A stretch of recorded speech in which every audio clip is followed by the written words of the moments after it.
JP says, could you do a video on replacing the copper hoses that connect the water pump? Got in a rush the other day and crushed one when I was reinstalling the lower. Oh, you're not going to like this. So, first and foremost, this is why you do not use the bolts to suck the lower unit to the housing. You want to make sure everything's aligned, and if so, it'll go all the way up and mate properly. Then you can use the bolts to tighten it in.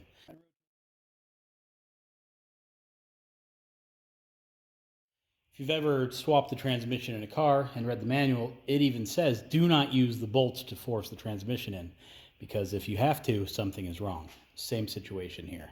But damage is already done, so how do we remedy this?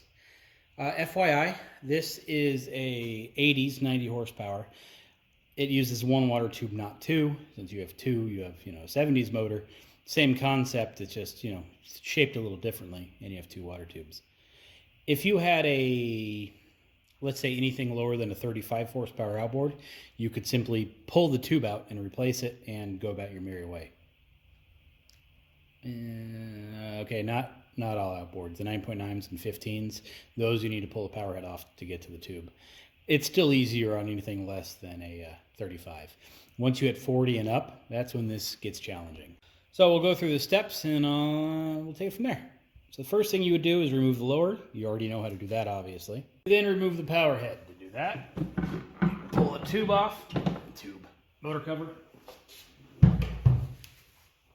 You have bolt hiding down inside of there. This is going to be quick. I have videos showing how to remove a power head, so you can watch those. But we have a bolt down there, a couple more back here, and one on the opposite side. That will allow you to remove this cover, which will allow you to remove the power head. Once the power head's off, you can then remove the lower cowling. We then need to separate the housing from the engine. You have these two bolt holes here on each side.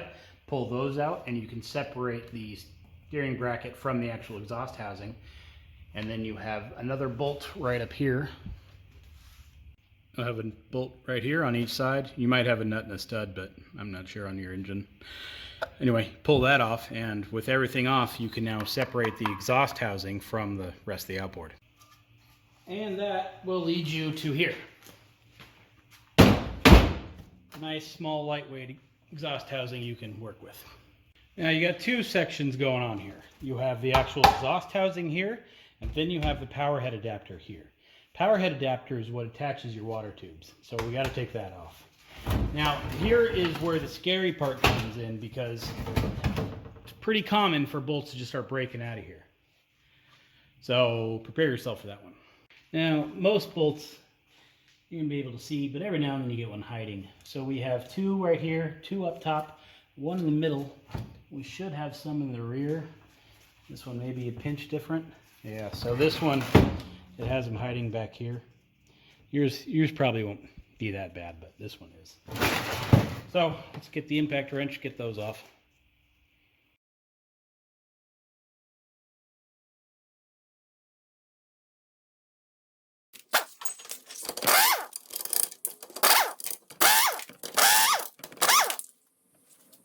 All right, now that you think you've got all the bolts out, we need to separate the two.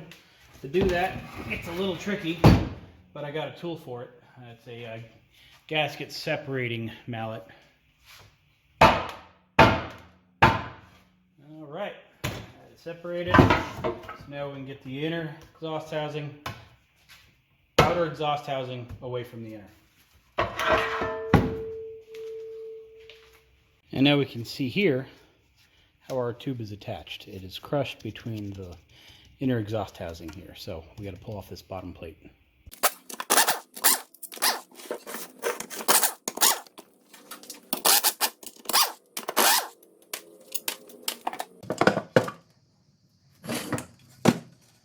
And now we can simply get to the tube. Rotate a little bit to break it free, and then just wiggle it out of there. Sometimes it gets stuck. So what you do there, I mean, it's already damaged anyway. Give it a little tap. You can start fighting it out even more.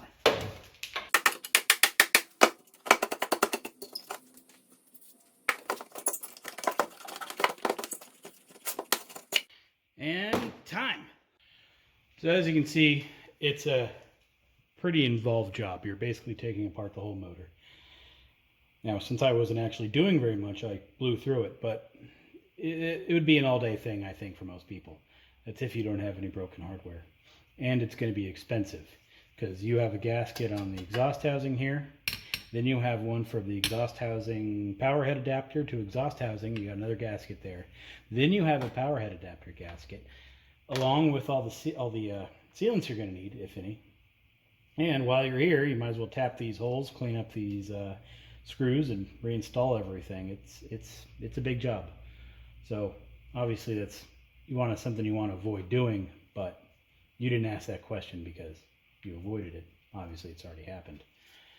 So it sucks, but you can fix it.